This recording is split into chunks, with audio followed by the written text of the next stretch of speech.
Shunchalik og'riyaptiki, nafas olish ham og'ir. Har bir nafas ko'ksimga sanchilgan o'tkir sinekdek. Bu hayotdan charchadim, hamma narsadan to'ydim. Istardim osmon meni o'z bag'riga olsin. Xudodan mo'jiza so'ramayman, najot ham tilamayman. Shunchaki uxlab qolishni xohlayman va boshqa hech qachon uyg'onmaslikni.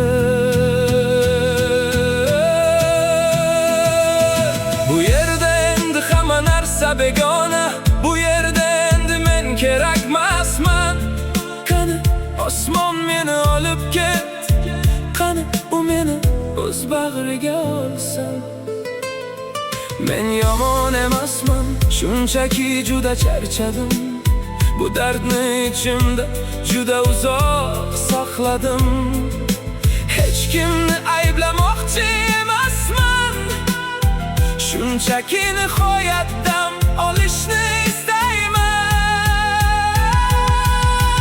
Agar yiqilsam, kuchim qolmasa bu yo'lni davom ettirishga, meni qabul qil.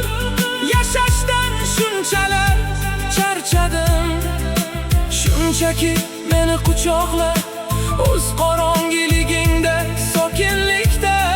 Meni ayblama, jannatni so'ramayman, faqat menga orom ber. Bu yerda topib bo'lmaydigan tinchlikni.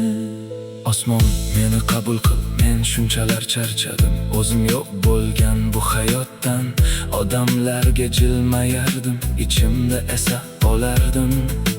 Hammasi joyida derdim, o'zim esa sukunat ichida g'arq bo'lardim.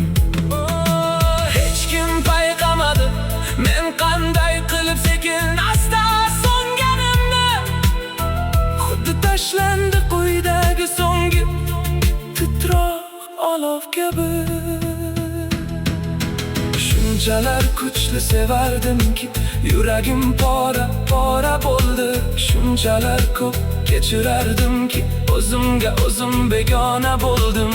Endi jar yoqasida turib balandlikka boqaman va osmonga shivirlayman.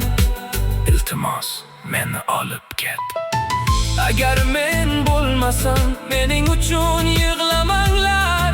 Men shunchaki charchadim kuchli bo'lishdan va tirik bo'lishdan. Lekin biling dunyo, bu dunyoning yolg'onlari, insonlarning bir-biriga bo'lgan vahshiyona harakatlari. Bularning barchasidan dog'dek erkak Karimjon juda charchadim. Qayoqdadir u yerda, bulutlar ortida, nihoyat menga yengil va osoyishta bo'lsin. Meni ayblama, men shunchalar charchadim.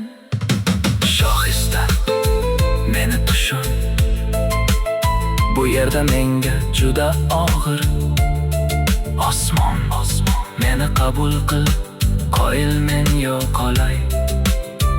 Lekin hech bo'lmaganda u yerda azoblanishdan to'xtayman.